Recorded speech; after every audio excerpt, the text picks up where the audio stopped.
The white coat is a universal symbol of trust, but for Dr. Omar Ajaz, it was a camouflage for a 6-year campaign of predatory abuse.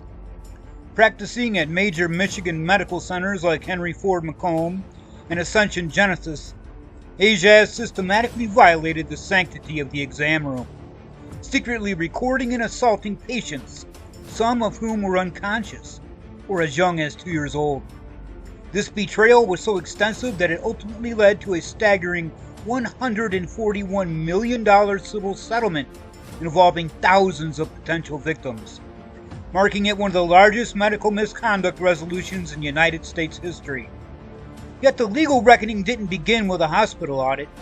It began in August of 24, when Ajaz's own wife discovered a digital archive of over 13,000 videos on his personal devices, revealing libraries of trophies captured in hospital rooms, swim schools, and even, his own home.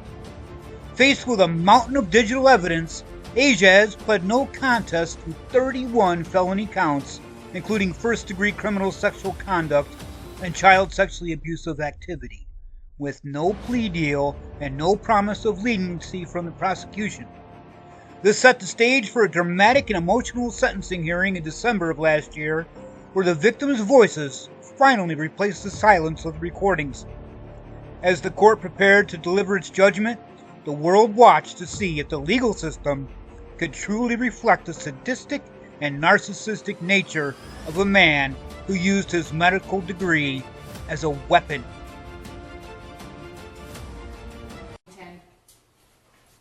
So that is the only family member that he would like added. Can you spell his name one more time? Yes, the first name is Shahman, S-H-A-Z, M as in Michael, A-N as in Nancy.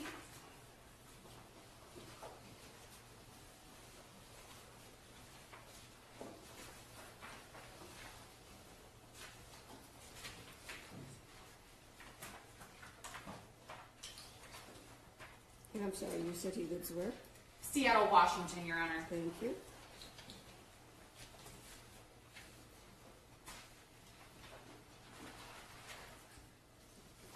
Okay. Your Honor, I am moving to strike on page 19 of the pre-sentence investigation, the third paragraph on that page that begins with upon questioning.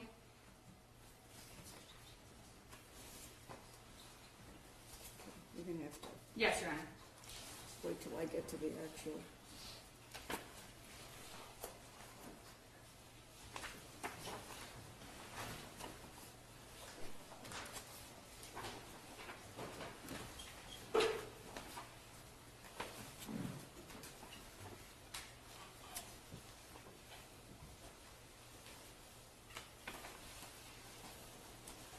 And I'm sorry, what page did you say? Yes, Your Honor, page 19. It says page 19 at the bottom.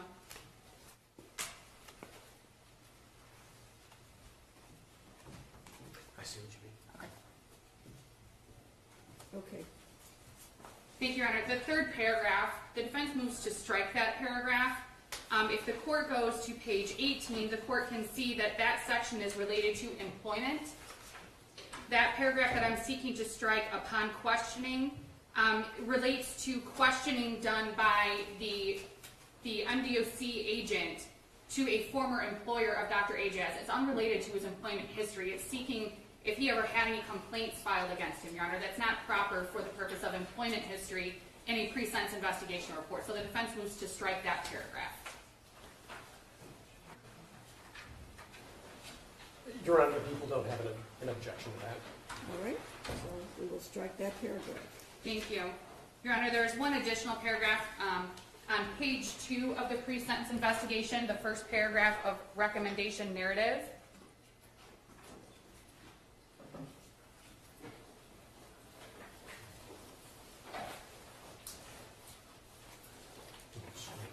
Yes. Yep. The defense is seeking to strike 2 sentences, the sentence beginning with, however it is contended, to the end of that paragraph, Your Honor. That is MDOC agent's opinion as to Dr. Ajaz, that is not proper to include the agent's opinion about the offenses or Dr. Ajaz himself in the recommendation narrative. That is simply explaining why the recommendation is being made, so the defense moves to strike those two sentences. Yeah, Your Honor, people think it's appropriate because that recommendation is based on information that the investigator located. I think that that's an appropriate sentence to keep because it is the reasoning for what the recommendation is and why. I agree. I'm not going to strike that. Thank you, Your Honor. The final point for the defense is on the scoring. On case number 25-293-405-FC, on count 1 and count 12, Your Honor, OV4 is scored at 10 points for psychological harm. The defense position is that OV4 should be scored at 0. There has been no indication for either of those two offenses that there was any psychological harm. I do believe that we have the agreement of the prosecution that there has been no indication that there was psychological harm, and therefore OV4 should be scored at 0. Okay, and this is for the FC case? Yes, Your Honor. The FC case counts 1 and 12, which are the 2 pages that are scored in the PSI packet. Should be the last 2 pages of your packet, Your Honor. Well, I'm trying to get there. It's an extremely long PSI. It is, Your Honor.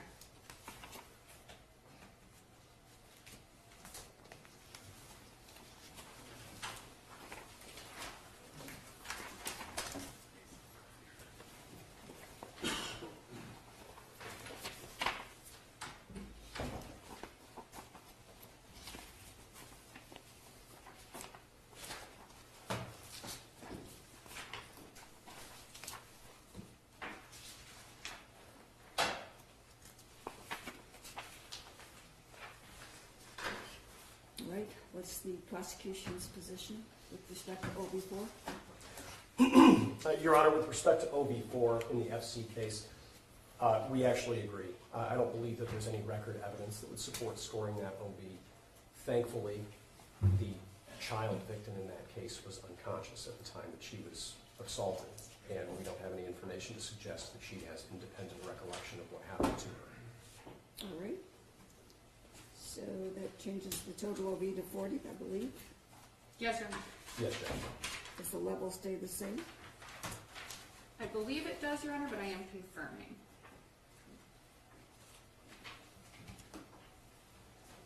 Yes, Your Honor, it will remain the same. Does it change the guideline range?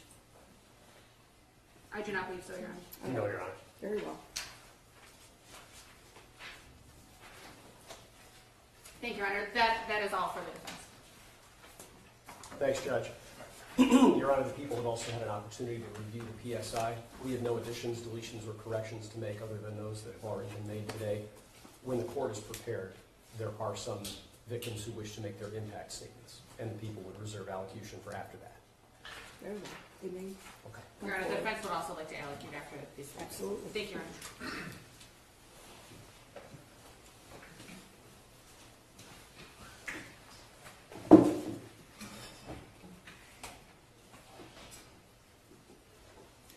Good morning. Good morning.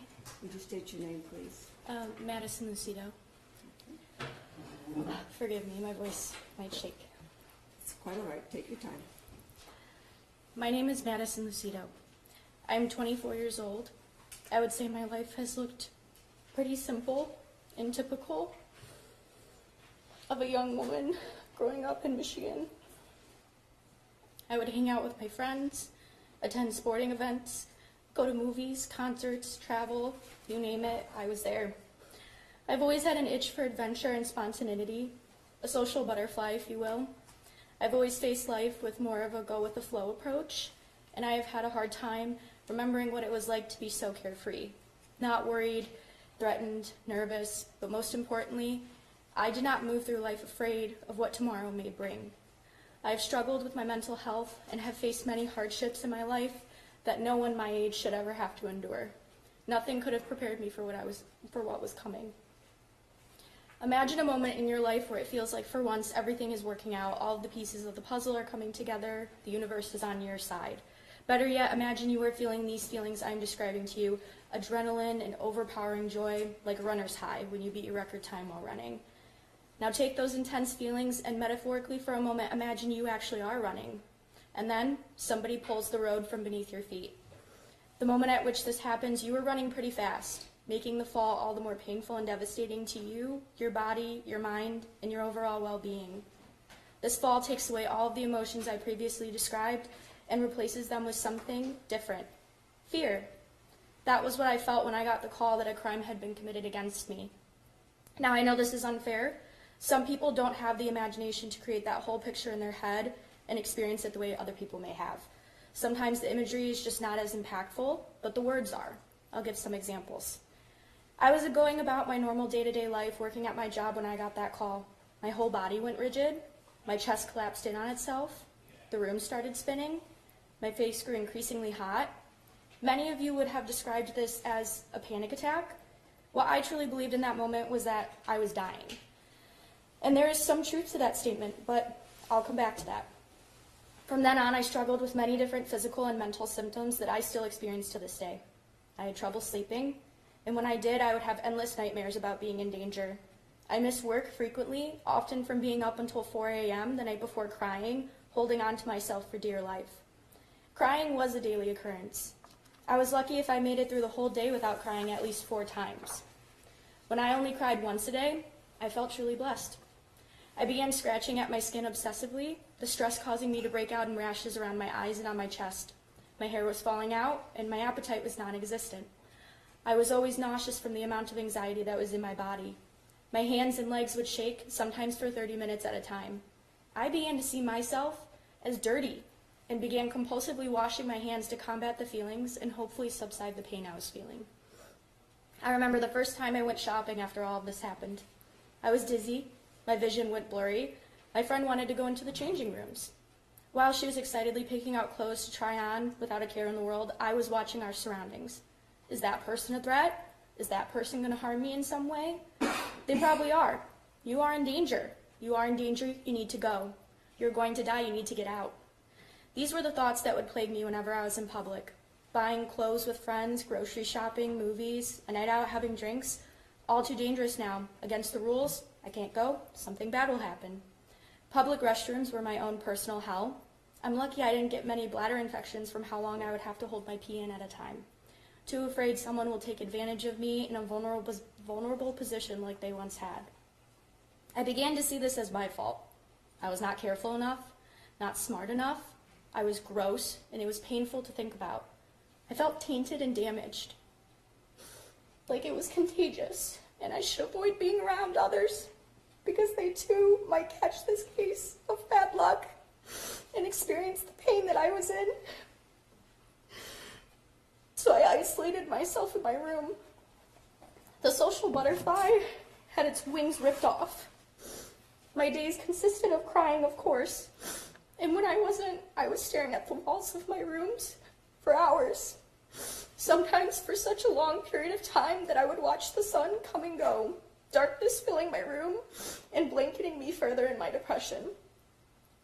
I had no interest living life anymore. It was like I was experiencing life in a limbo state.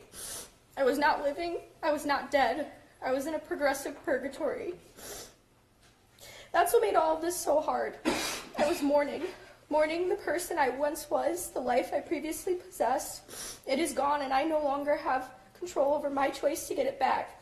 What happened to me has had a lasting impact on my life, and I'm still healing and trying to regain a sense of trust and safety in the world around me. My hope is that the decision made today reflects the seriousness of what I've been through and helps me move forward. Thank you for listening. Thank you.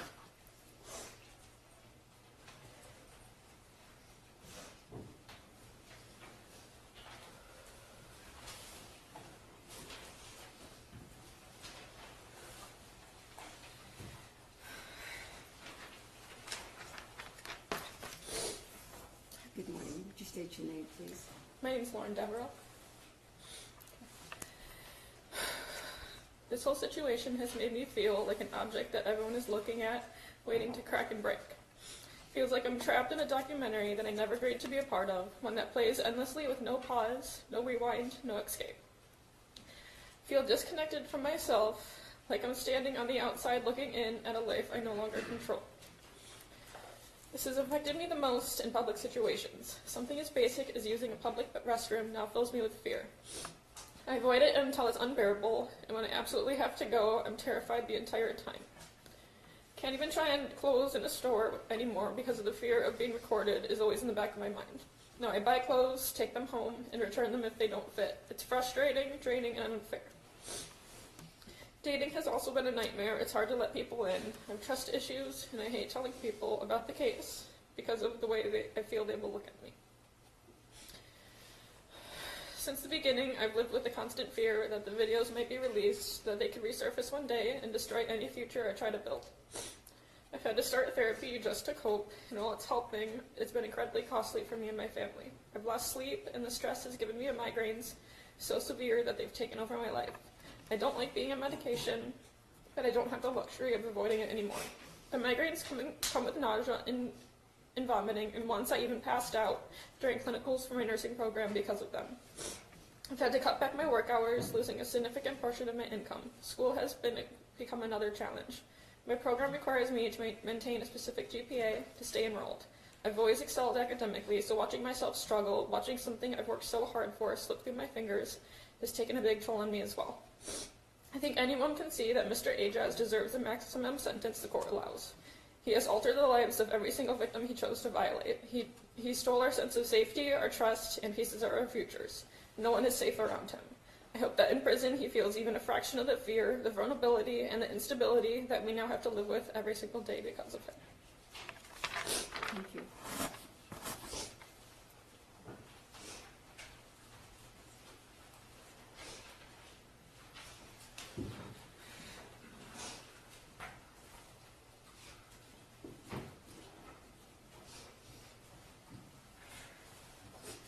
Good morning.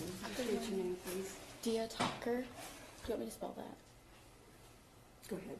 It's D-I-Y-A and then T-H-A-K-U-R. Thank you. On October 11th, 2024, I was asked to come in by an investigator. At a meeting, I was shown a few screen grabs from a video. Having to look at these images and decipher whether that was me or potentially one of my previous students was sickening. My parents and I were able to identify me in these images. Seeing screen grabs of myself in a vulnerable moment that I thought I was alone and that I thought I was safe has forever changed me. One of the main identifiers was a hairstyle I commonly wore to work. 2 Dutch braids. Even the thought of me wearing this hairstyle now makes me upset and angry that Omar ruined this among many other things for me. Ever since being identified, I felt endless amounts of fear, anxiety, and anger. I felt ashamed that after my work shift that day, I decided to change out of my swimsuit into dry clothes in a changing room instead of a bathroom. I have so much regret for something that is not my fault nor my doing. I did not consent to being recorded and have felt and will continue to feel violated. I have been so scared to use any public restroom or fitting room, I have chosen to walk home 20 minutes and miss a class because I was too scared to use the bathrooms on my college campus. My grades and my academic abilities have been impacted by this case.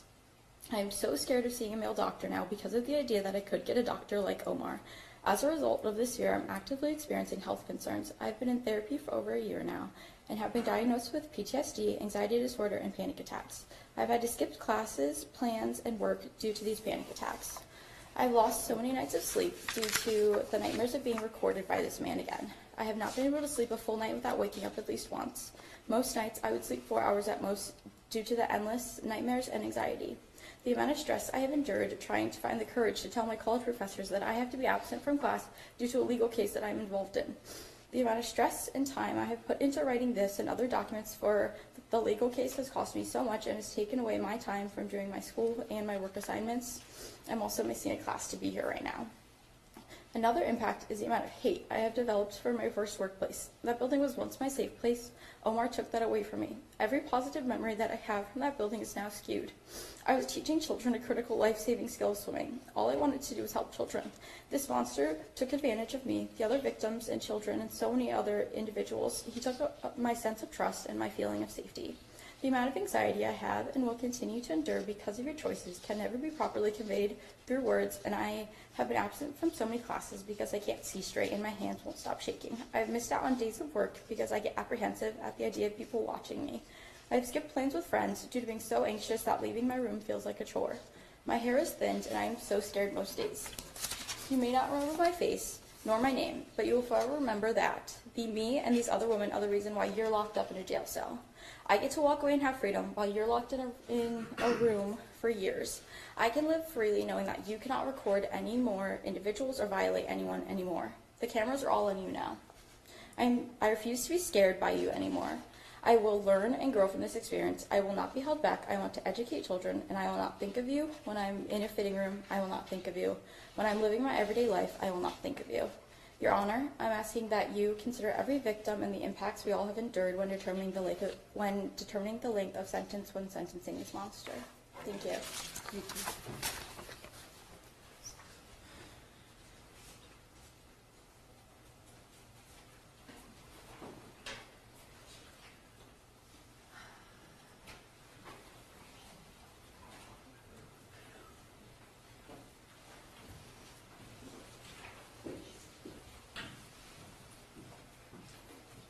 Good morning. Good morning. State your name, please. Morgan Dean. Go ahead, Ms. Dean. Okay. Oh, I told myself I'd pull my shit together. All right.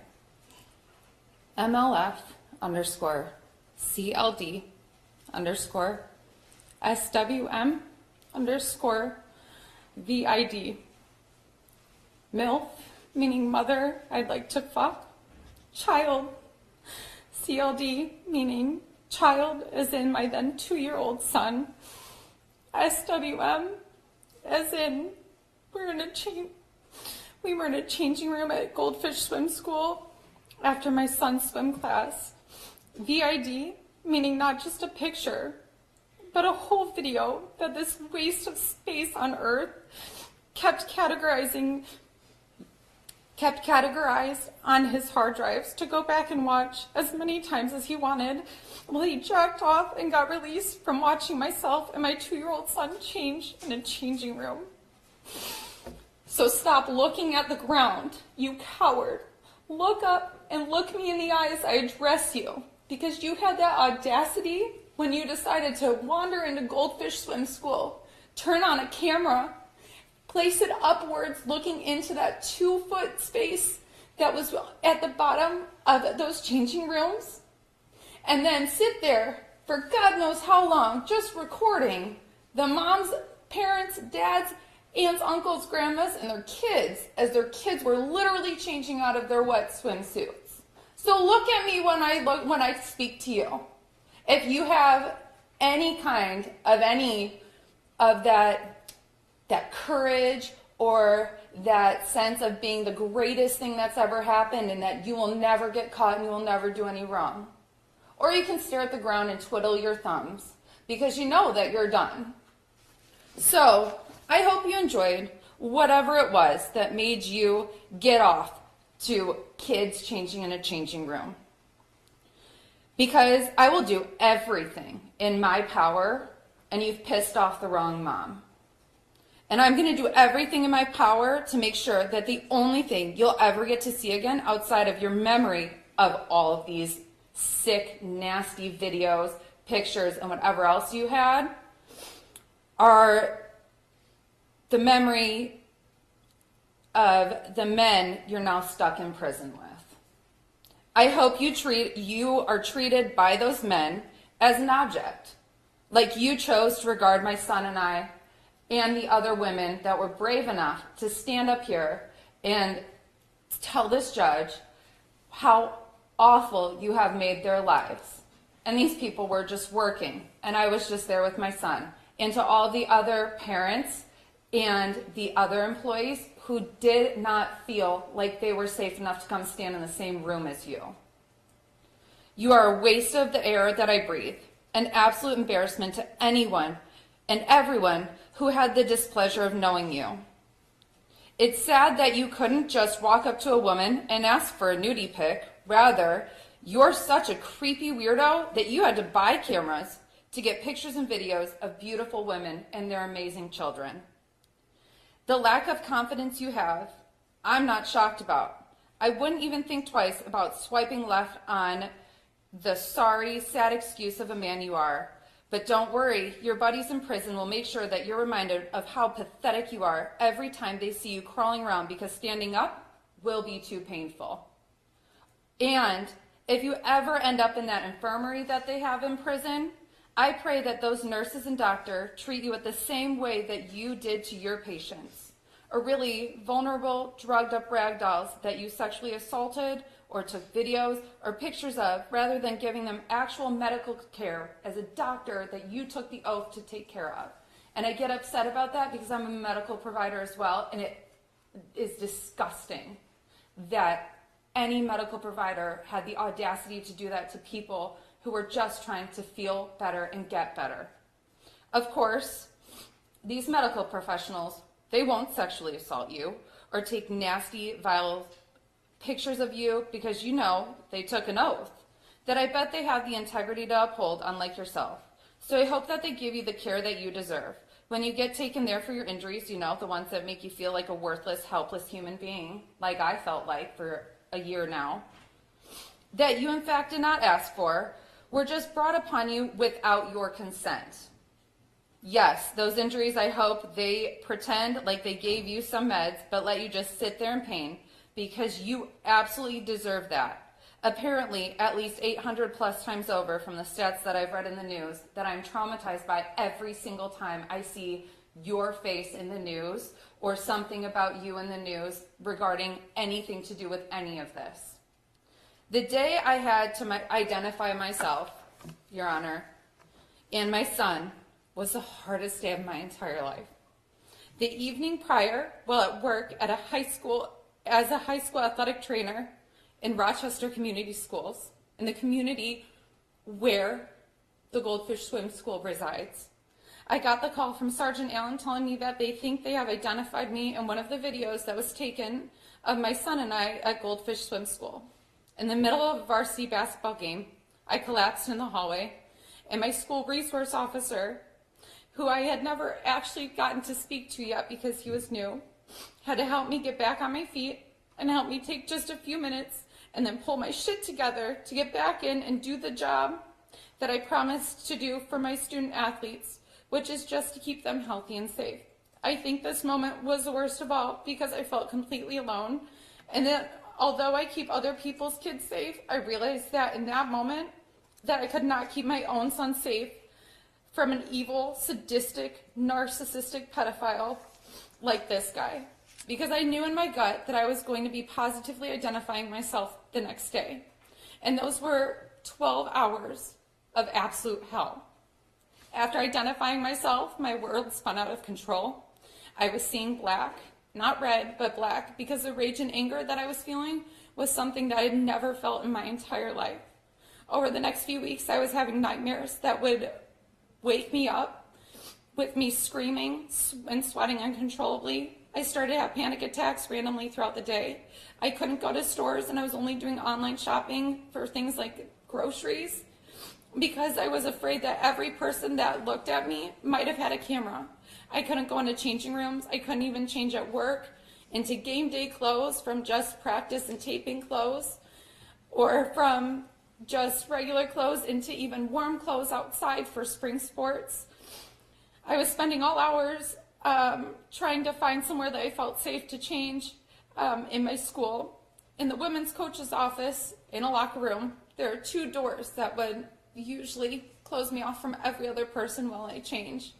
I was so comfortable there, I even pumped while I was breastfeeding. And now this was somewhere that was not my own bathroom. It was not my own home or my locked bedroom in my own home with the door shut and locked, even though I was just there with my husband and my son.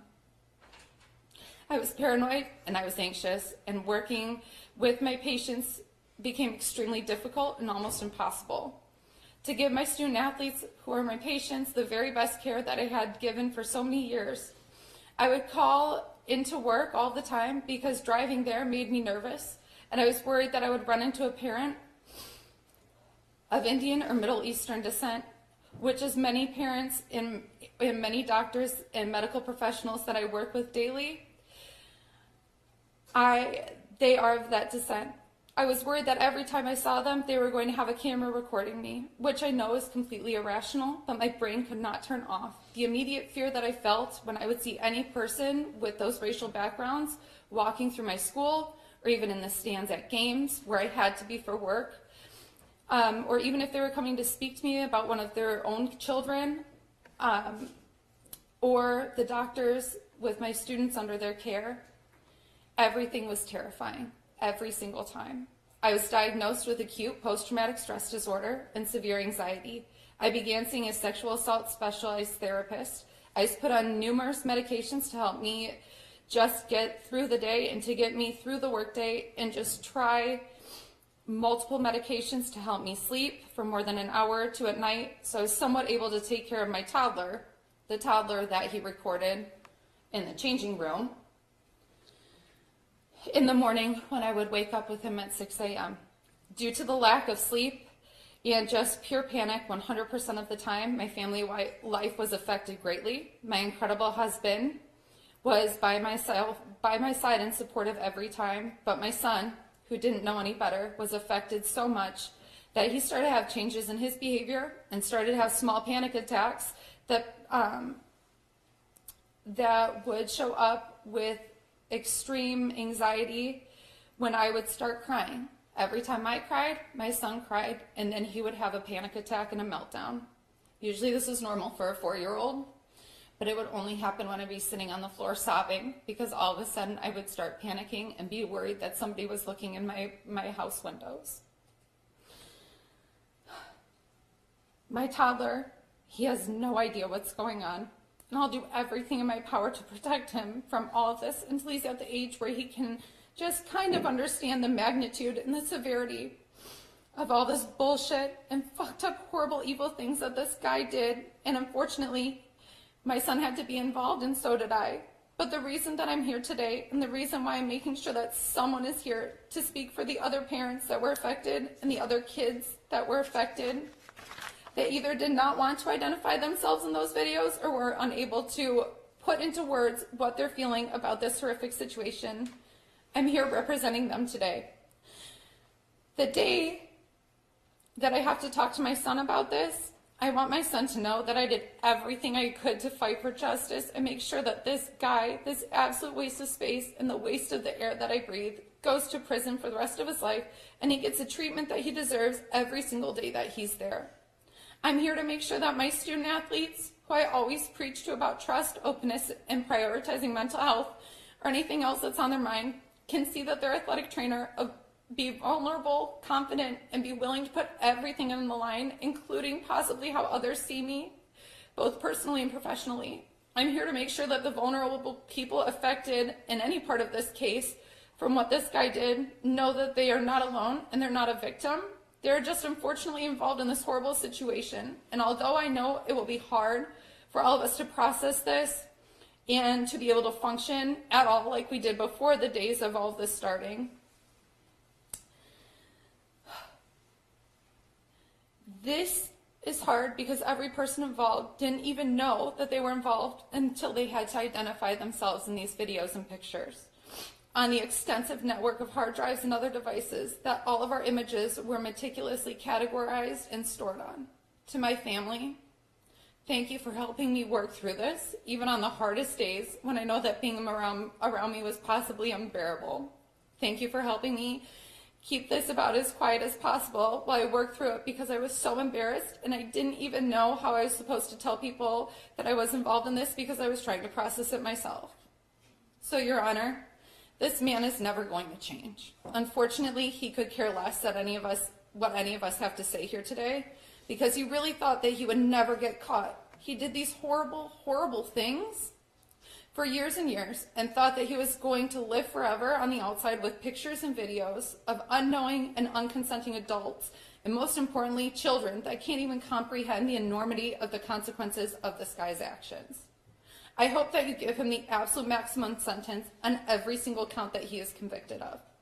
With that, I'm sure what happened to him when he was a kid that fucked him up bad enough that he even had these urges to take these videos and pictures, from a clinical medical professional standpoint, and someone who extensively works with the DSM-5, the diagnostic tool to understand and diagnose mental health disorder, this guy will never change. He will never do anything different if he is given the chance to be free. He will never not be a sneaky, creepy predator of the most vulnerable people in the world. He will never be able to control his urges if given access to any kind of electronic devices ever for the rest of his life. If he's given anything less than a maximum sentences for every single count, it will be an extreme injustice to those of us who have to sit here and deal with this nightmare over and over the past couple of years. What he did will affect every single one of us for the rest of our lives. He deserves to feel that pain every single day while he rots in prison until the day that he dies. And that's all. Thank you.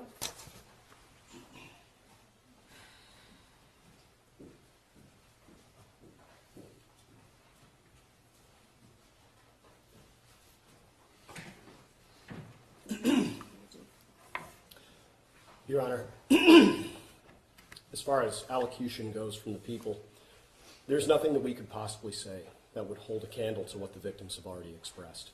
The defendant is here today because of the bravery of these victims in coming forward and because of a stellar investigation by law enforcement that allowed those victims to be identified. And thankfully, their bravery outshines the defendant's own depravity. For sentencing, the people ask that the court follows the recommendation in the FH case. Notably, in the FH case, the recommendation is to exceed the guidelines on all counts, giving the defendant the maximum possible penalty pursuant to People v. Tanner. So we agree with this recommendation and ask the court to follow it, while also abiding by its Cobb's agreement with the defendant to abstain from consecutive sentencing. On the FC case, the people are requesting a sentence of 40 to 60 years. Counts 1 and 12 in that case carry a mandatory minimum sentence of 25 years each. And as we noted in the people's sentencing memo, counts 1 through 4 and counts 12 through 15 are eligible for consecutive sentencing at the court's discretion. Now, we are asking the court to abide by its Cobb's agreement with the defense to abstain from consecutive sentencing in that case as well. However, this is not a case in which a minimum of any kind would be appropriate. The defendant's conduct was not minimal by any measure. And although this case, the FC case, involved just a single identified victim, she was a child, 7 years old, and the defendant's acts against her were repetitive and obsessive in their nature.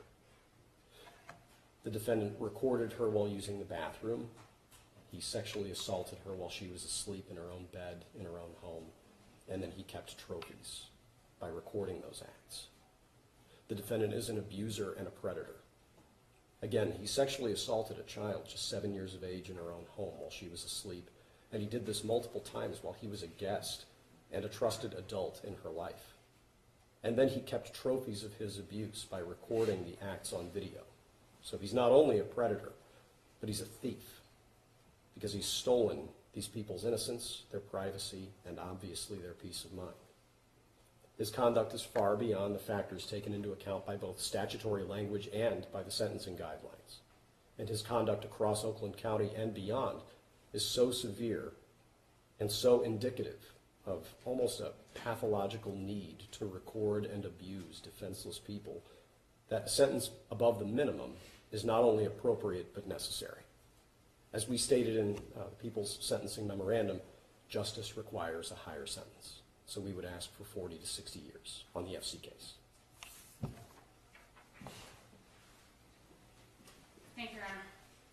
Very briefly, as this court is aware, there is pending civil litigation related to the charges in this case, as well as other allegations that have not been charged. For those reasons, Your Honor, my comments will be brief. I have also advised Dr. Ajaz not to make any statements today to preserve the no contest plea. However, I understand the court will likely ask him that question, and Dr. Ajaz is prepared for that question as well. For the purpose of sentencing, Your Honor, it should be noted, as it was in the pre-sentence investigation report, that Dr. Ajaz did not have any prior contacts with the criminal justice system. This is his first contact. Although the charges and his convictions are serious in this case, Your Honor, it is the first time he's been charged or convicted of a criminal offense. Your Honor, Dr. Ajaz did plead no contest in this case. We are asking that the court abide by its Cobb's agreement for no consecutive sentencing. Thank you. Mr. Aja, do you wish to make a statement before I impose sentence? I defer to the constitutional lawyer. All right, thank you. And before I do impose sentence, sir, I do want to indicate to you that this has been one of the more deplorable cases that I've had before me. The extent of your conduct, your criminal conduct, is just beyond words. I agree with everything that has been said by the victims and by the prosecution. You are a predator, you are a narcissist, and you are a sadist. That is quite clear, just reading this report. And I didn't even have the benefit of actually viewing the videos. So I can't comprehend how someone, a medical doctor, would do the things that you have done. And I can certainly understand the victim's situation in that they don't know who to trust anymore. If you can't trust someone who is supposed to be a helper, who can you trust? And what is even more disgusting in this case, sir, is that you did this with your own family. You did this with your own family.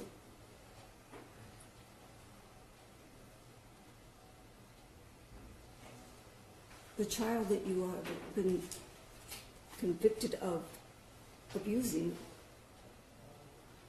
was your brother's daughter. How low can anyone go? Not to mention patience. It's incomprehensible to me that there is a human being that could stoop to this level of conduct, sir. And you are not deserving of any title or any recognition.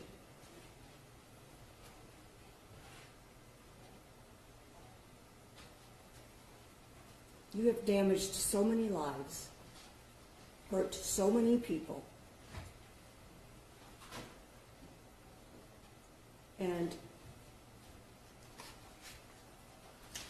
all I can do is put you in prison, sir, and I wish I could do more, but I can't.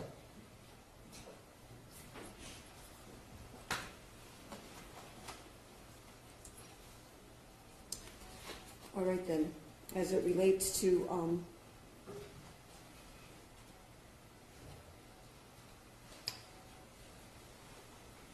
the case ending in 2876 FH. One count of child sexually abusive activity. This court is sentencing you to 12 to 20 years with the Michigan Department of Corrections. With respect to count 2, computers using to commit a crime, this court is sentencing you to 12 to 20 years with the Michigan Department of Corrections. I'm sorry, I forgot to mention 481 days of credit on both of those charges. With respect to count 3, capturing, distributing the image of unclothed person, this court is sentencing you to 3 to 5 years with the Michigan Department of Corrections with 481 days of credit.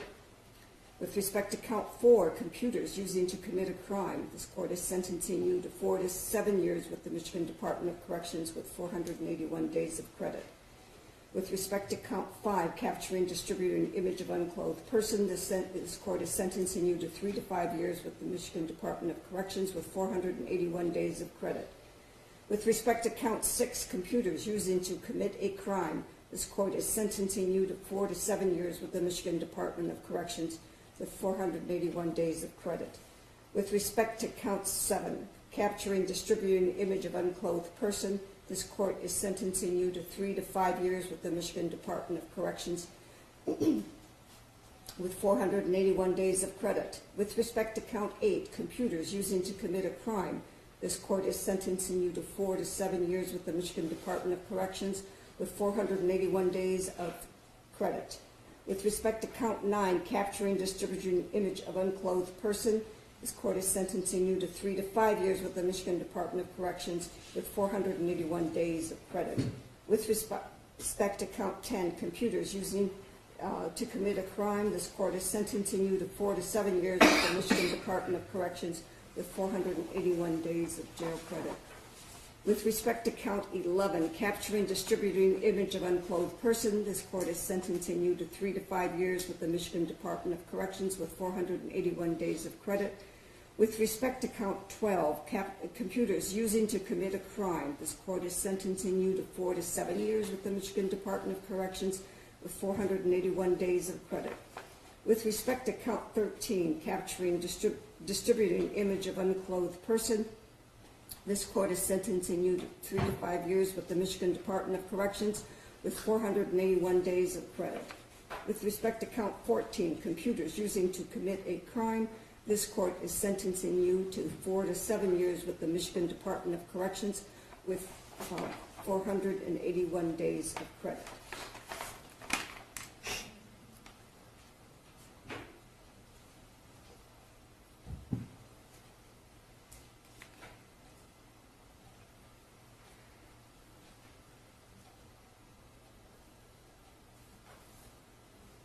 With respect to case ending in 3405 FC, one count of criminal sexual conduct in the first degree, this court is sentencing you to 35 to 60 years with the Michigan Department of Corrections with 419 days of credit.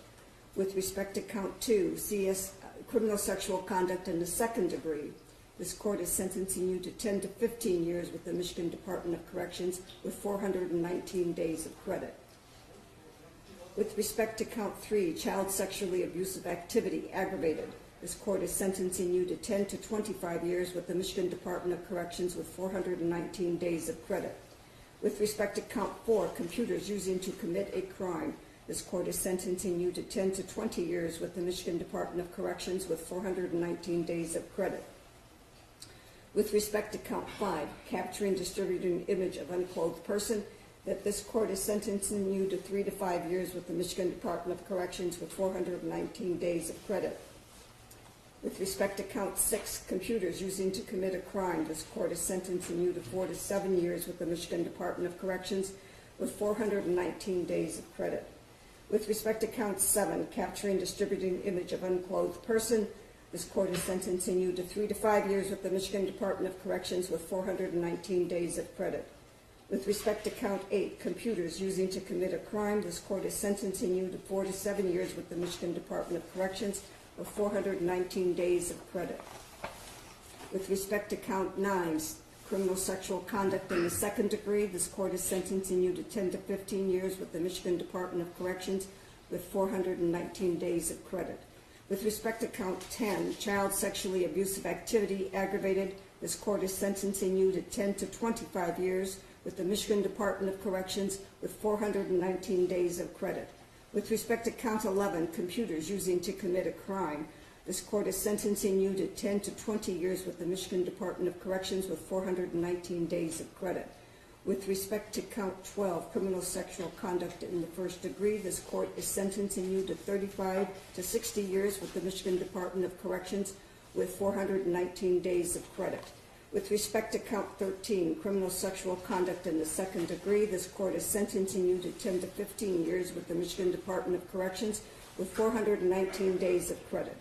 With respect to count 14, child sexually abusive activity aggravated, this court is sentencing you to 10 to 25 years with the Michigan Department of Corrections with 419 days of credit.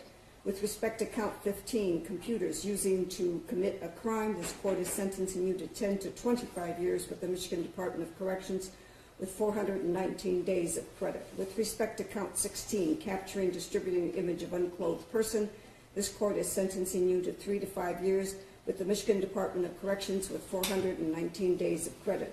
With respect to count 17, computers using to commit a crime, this court is sentencing you to 4 to 7 years with the Michigan Department of Corrections with 419 days of jail credit. All counts in case ending in 2876FH are concurrent to each other. All counts in case ending in 3405FC are concurrent to each other, and each docket is concurrent to one another. You are to pay state costs of $952 in case ending in 2876FH and $1,156 in case ending in 340FC. And you are to pay the Crime Victims' Rights Fund $130 on each case. And the court has gone above the guidelines because the court feels that this individual is a predator beyond all belief, and this court feels that he would never amend his ways even after serving time with the Michigan Department of Corrections. Do not believe the guidelines take into account all of his insidious and hideous conduct that has affected so many people, and the guidelines do not justify or do justice to the sentence that he deserves. Will you acknowledge your client's receipt of his appellate rights form? Yes, Your Honor.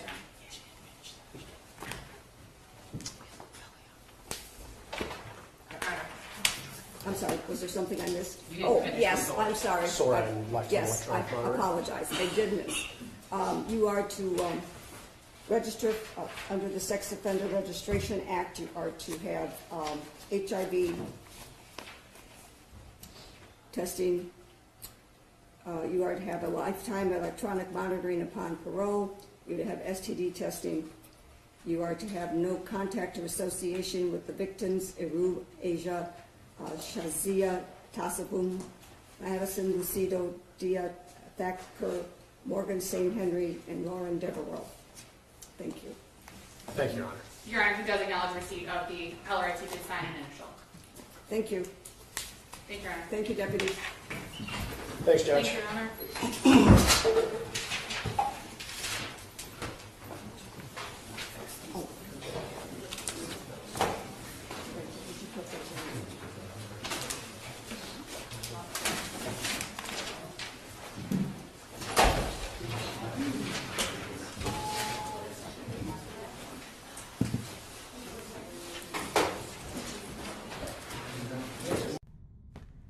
When a child experiences trauma, they can be stripped of their ability to imagine.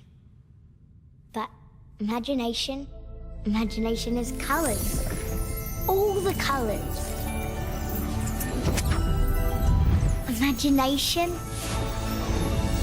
is freedom, and whatever you want it to be. But a child without imagination is not a child at all.